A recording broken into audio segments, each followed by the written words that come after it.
Welcome, guys. I honestly think Jawhead is one of the best roamers for solo players right now. For this build, I decided to go with Blade of Heptases as the third item. It's such a great pick for a tanky Jawhead because it gives that extra burst power to his combo without sacrificing his durability. The physical attack and penetration really boosts his first skill damage, and the passive effect makes his first hit land even harder when he hasn't taken or dealt damage for a while. Perfect for those surprise throws and quick eliminations. It keeps his pressure strong even when you start building more defensive items later on. Most players seem to forget about him, but I still think Jawhead is an amazing pick. All you really need is good map awareness, and trust me, he can easily carry the game if you play him right. I know there are so many meta picks right now, like Angela and Grok, but let's be real, most of the time they end up getting banned anyway.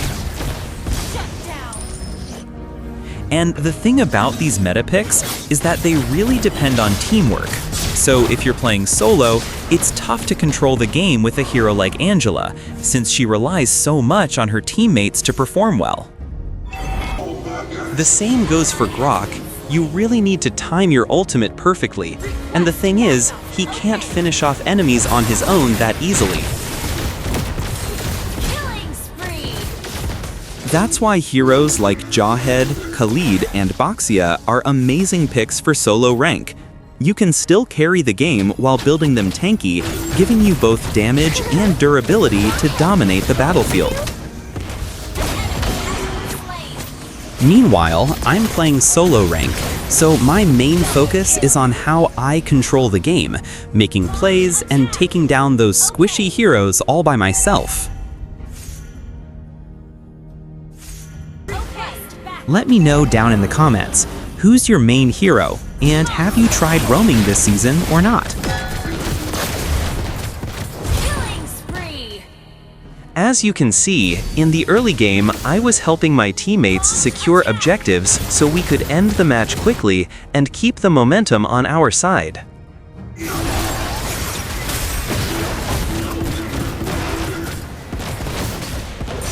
However, this is solo rank, and as you know, nothing's guaranteed. Even though we were winning early, the enemy team started focusing on pushing towers, especially since they had Argus. And the longer the game went on, the tougher it became, because the enemy lineup had stronger late-game heroes. Is Jawhead too strong for you? Since none of my teammates were pushing, I decided to rotate on my own, lock down Nolan, and take the tower myself. Why are there so many bad guys? Unstoppable! I died here, but I'd say it was worth it, since I destroyed the tower. In situations like this, just focus on what works best and go for it.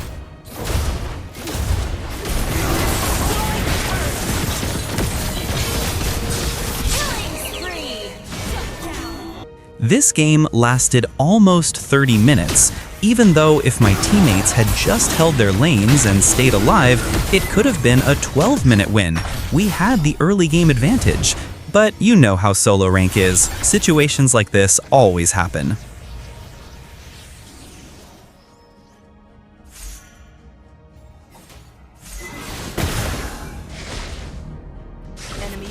So in this kind of situation, the best thing you can do is stay patient. Even if you're ahead in kills, the enemy might still have better map awareness and know exactly how to outplay your random teammates.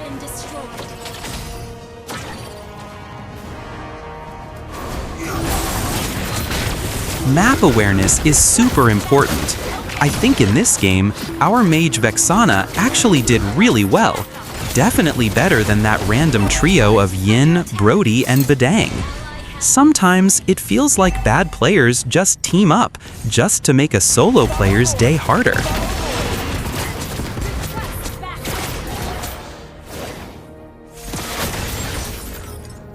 So if you're still watching, don't forget to like, subscribe, and comment down below.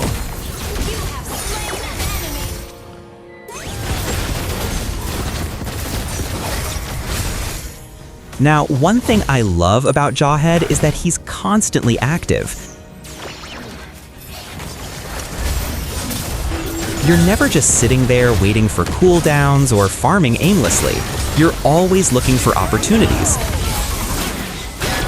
to invade, to zone, to peel, or to pick someone off.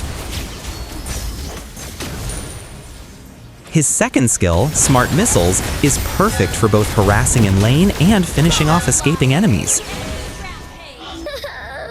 Where's my When you mommy mix it with the and daddy? ejector, it becomes this explosive combo that can completely delete squishy targets. Why are there so many bad guys? And then, once you unlock his ultimate, Unstoppable Force, that's when things get really fun. It's one of the most satisfying ults in the game, a guaranteed engage that lets you isolate any target and set up the perfect kill for your team. Let's talk about his mechanics for a second, because mastering Jawhead is all about precision.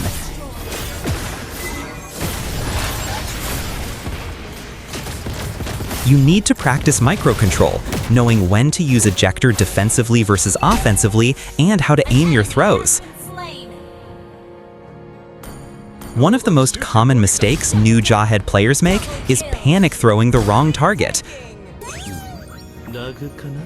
We've all seen it. You're trying to toss the enemy marksman into your team, and suddenly you yeet your own tank instead. Team destroyed a turret. That's why it's so important to get used to target locking the right enemy and watching your positioning carefully. Once you get that down, you'll feel unstoppable. And here's something most players underestimate, Jawhead's peeling potential. People think of him only as an initiator, but he can actually protect his teammates really well. Launch attack. Request backup. Now, let's talk about Jawhead's early game, because that's where he truly dominates. You can roam aggressively, invade the enemy jungle, and make life miserable for their core. Ally has been slain. Enemy ult on CD. His level 2 power spike is deadly. Most squishy junglers can't handle his combo that early. Try invading with your jungler, disrupt their rotation, and if possible, force a flicker or even an early death.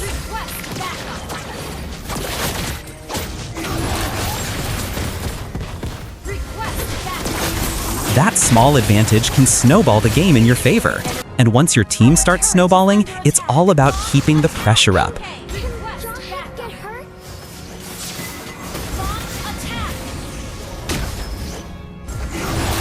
Jawhead's ability to pick targets quickly is what makes him such a strong enabler for early leads.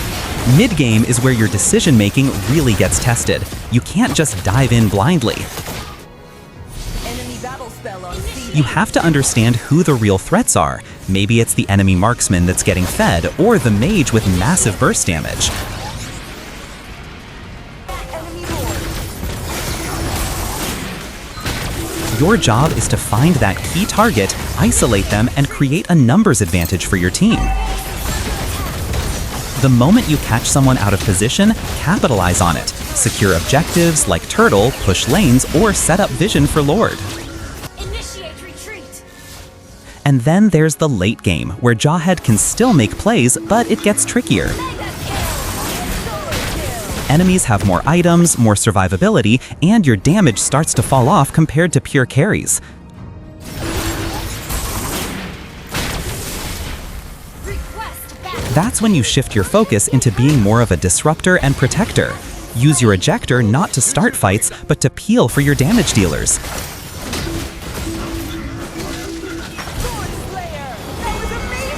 Throw away divers, body block skill shots, and force the enemy to waste abilities on you instead of your squishies. Backup. Okay. Initiate retreat. Even if you die, if your team wipes the enemy afterward, that's a win. Launch attack. You don't even have to fight constantly. Just showing up in the lane can make enemies back off.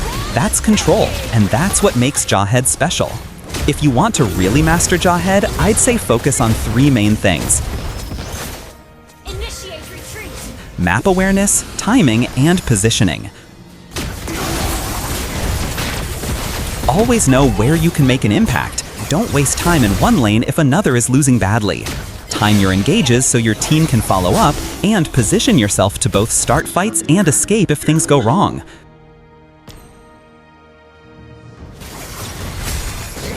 Now we're in the late game, and as you can see, Obsidia is trying hard to push and end the match. Every time I move in to protect my teammates or try to set up a play, Obsidia keeps sneaking down the lane, looking for that one moment to finish the game. Attack the Lord. Understood. And this is exactly where map awareness separates good players from great ones. In solo rank, you can't always rely on your teammates to notice the side lanes or react in time. Sometimes you have to be the one who spots the danger and makes the move. So the moment I saw that minion wave stacking up, I knew I had to recall instantly. If I stayed just a few seconds longer in that fight, it would have been over. They would have pushed straight through and ended everything. Is Jawhead too strong for you? Enemy battle spell on CD. It's moments like this that remind you how important awareness and timing are, especially in the late game. You might be winning fights, but if you ignore the lanes, you can lose it all in one bad rotation. That's what makes heroes like Jawhead so useful. You can rotate quickly, clear waves fast, and respond to pressure anywhere on the map.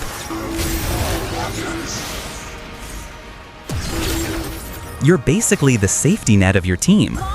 And honestly, that's one of the reasons I love playing Jawhead. You're not just diving into fights, you're reading the map, protecting your base, and making clutch saves that your teammates might not even notice. Attack. Follow Lord. Follow Lord. So when you're in a game like this, where the enemy keeps trying to backdoor or split push, don't panic. Stay calm, check your map every few seconds, and prioritize defending the base. You can always fight later, but if you lose your base, it's game over. If you enjoyed the video, don't forget to like, subscribe, and comment down below what you'd like to see me play next.